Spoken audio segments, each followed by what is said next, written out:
حافظے کا بہت زیادہ تعلق طریقہ حفظ کے ساتھ ہوتا ہے۔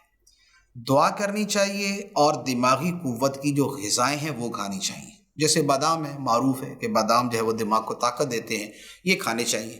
اس کے علاوہ بھی علماء نے بہت ساری چیزیں جو ہے وہ لکھی ہیں، ایون کہ اس پر مجھے یاد آ رہا ہے کہ مکتبۃ المدینہ کی ایک کتاب بھی ہے، المدینۃ العلمیہ کی، حافظے کے حوالے سے، کہ حافظہ کن چیزوں سے مضبوط ہوتا ہے اور کن چیزوں سے کمزور ہوتا ہے۔ تو لہذا جو حافظہ کمزور کرنے والی چیزیں ان سے اوائڈ کریں، جو مضبوط کرنے والی چیزیں ان کو اختیار کریں، اور پھر اس میں جو اوراد و وظائف ہیں وہ بھی اختیار کریں۔ لیکن ان تمام چیزوں کے ساتھ جو بہت بنیادی بات ہے وہ میں یہ عرض کروں گا، وہ یہ ہے کہ یاد کرنے کا طریقہ کیا ہونا چاہیے۔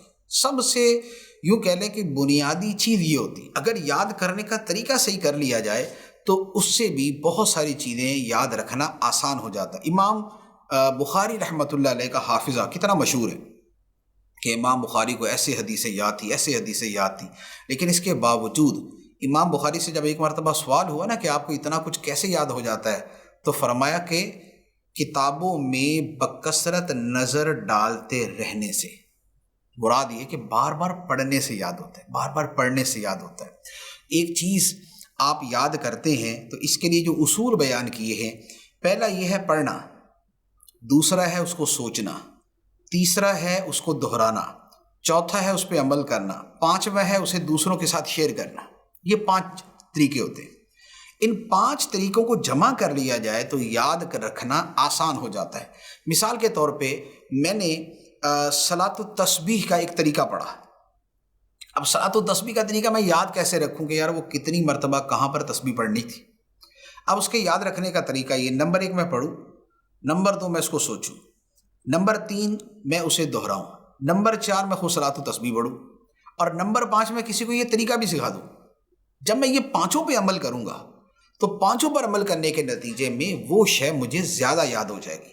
اس کی دوسری مثال آپ یوں سمجھیں کہ جو مفتیان کرام ہوتے ہیں ان کو مسائل زیادہ یاد ہوتے ہیں، کہ مسئلہ پوچھا جائے وہ جواب دے دیتے ہیں، جبکہ اس کے مقابلے میں جو عام عالم ہے اس کو اتنے مسئلے یاد نہیں ہوتے۔ وجہ فرق کیا ہے؟ وجہ فرق یہ ہوتی ہے کہ مفتی مسائل پڑھتا ہے، پھر پڑھتا ہے، پھر پڑھتا ہے، ایک کتاب میں، دوسری کتاب میں، پھر لوگ اس سے پوچھتے ہیں، وہ ان کو جواب دیتا ہے، پھر وہ اپنے بیان کے اندر ویسے لوگوں کے سامنے بیان کرتا رہتا ہے۔ تو یوں جب مختلف انداز میں وہ پڑھتا ہے، بتاتا ہے، سیکھتا ہے، سکھاتا ہے، تو وہ شے یاد کرنا آسان ہو جاتا ہے۔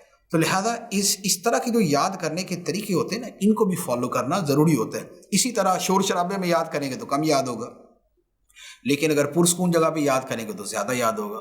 ٹینشن میں ہو کے یاد کریں گے تو کم یاد ہوگا، فریش مائنڈ کے ساتھ یاد کریں گے تو زیادہ یاد ہوگا، تھکے ہوئے یاد کریں گے تو کم یاد ہوگا، اور تازہ دم جب ہوں گے اس وقت یاد کریں گے تو زیادہ یاد ہوگا۔ تو یہ سارے فرق ہوتے ہیں یاد کرنے کے طریقے میں۔